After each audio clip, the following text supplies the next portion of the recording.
बार दिन ये आए, बार बार दिल ये गाए। हिंदुस्तानी सिनेमा संगीत के दिग्गज गायक मोहम्मद रफ़ी के गाने जीवन के हर रंग में घुल मिल जाते हैं। गिर के आएंगी। उनके गाने इश्क, मोहब्बत के काम आते हैं। सारी बातें यहीं बस रुक जाएंगी।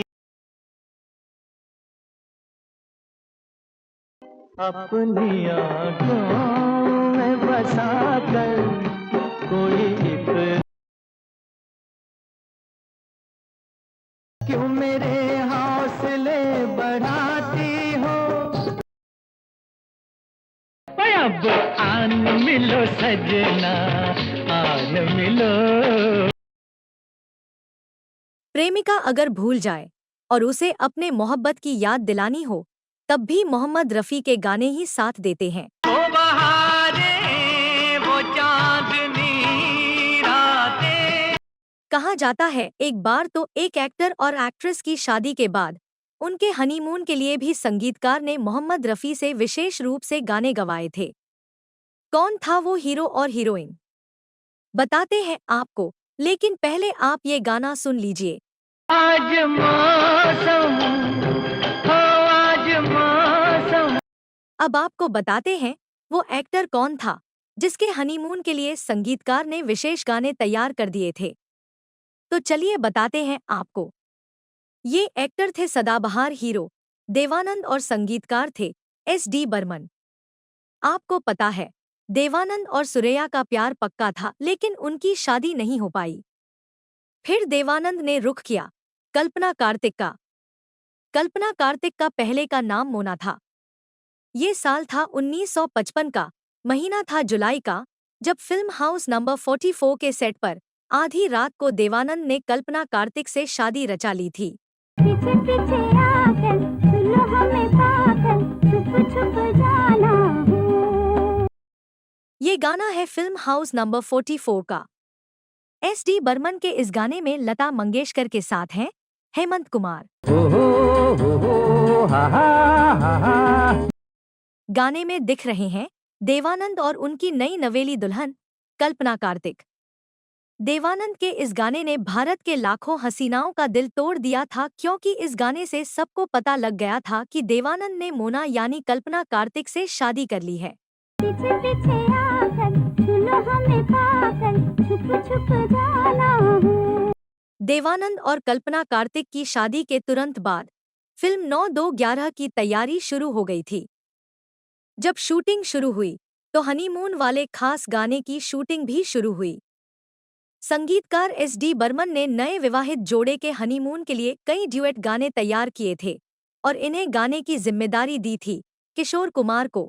आँखों में क्या देखूं पहला बादल। इस गाने में किशोर कुमार के साथ हैं आशा भोसले। बादल पे क्या थी किसी का आंचल।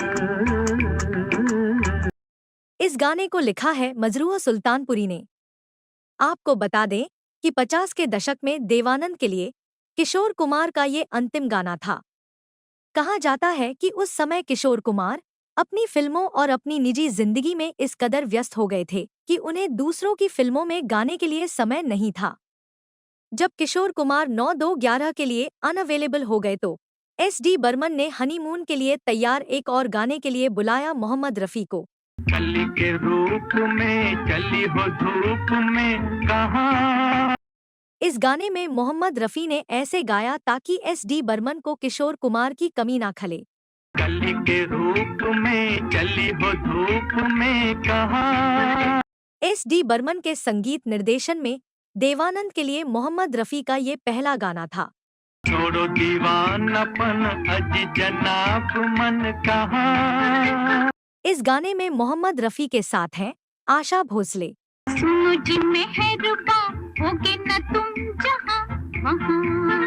लोग सोच रहे होंगे कि भाई एक संगीतकार एक एक्टर के लिए इतना क्यों सोच रहा था, तो आपको बता दें कि देवानंद के लिए संगीतकार SD बर्मन के मन में बहुत लगाव था।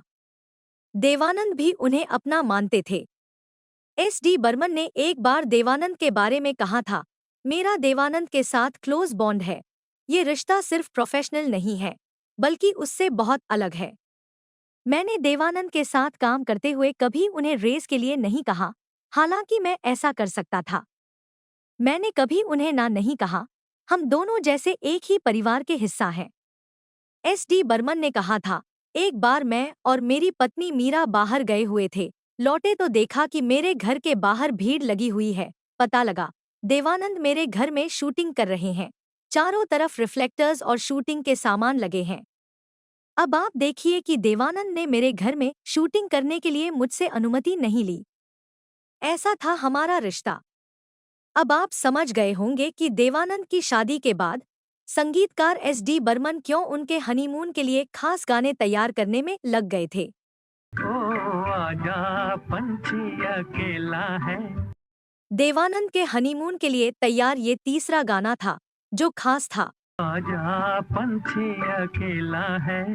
इस गाने में मोहम्मद रफ़ी के साथ हैं आशा भोसले। सो जा निंदिया की बेला है। फिल्म 9-2-11 रिलीज हुई 11 अक्टूबर 1957 में। लोगों ने देखा कि कैसे देवानंद और कल्पना कार्तिक शादी के बाद एक दूसरे के प्यार में डूबे हुए हैं। विजय आनंद की बतौर निर्देशक ये पहली फिल्म थी, लेकिन इस फिल्म में गानों की शूटिंग में ही उन्होंने दिखा दिया कि उनमें कितनी क्षमता है। लगा सपनों का मेला है। ओ आजा पंछी अकेला है। आपको बता दें कि 1965 में फिल्म 3 देवियां में देवानंद ने 3 हीरोइंस के साथ इश्क लड़ाया। पहले अपने से 8 साल छोटी नंदा से, लिखा है तेरी आँखों में किसका अफसाना।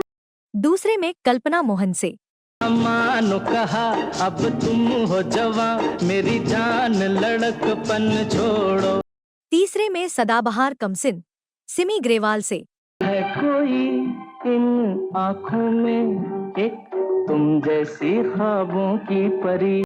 बाद के वर्षों में देवानंद का नाम जीनत अमान से जुड़ा। हीरा तो पहले ही किसी और का हो चुका। दोनों के प्यार के किस्से दुनिया ने सुने।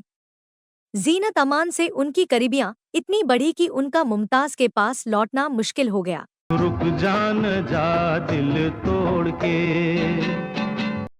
बाद में टीना मुनीम के साथ भी उन्होंने अपनी सदाबहार जवानी दिखाई।